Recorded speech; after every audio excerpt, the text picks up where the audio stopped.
Понякога психиката ни държи болезнените преживявания далеч от нашето съзнание, защото в момента, в който са се случили, ние не сме имали ресурса да ги понесем. Не казвам, че всеки липсващ спомен означава травма, но понякога това, което не помним, продължава да живее в начина, по който реагираме днес, в страховете ни, в отношенията с другите, в начина, по който тялото ни се свива в определени ситуации.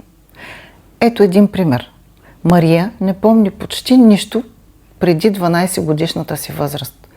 Просто ми е като мъгла, казва тя, но днес не може да понесе конфликт. При всякакъв газ замръзва. Не може да говори. Тялото й буквално се вкаменява. Просто спомените ги няма, но реакцията е останала. И понякога точно тя ни разказва историята, която паметта не може. Истината е, че мама и татко живеят в главата ти днес. Можеш да опиташ нещо, което да ти помогне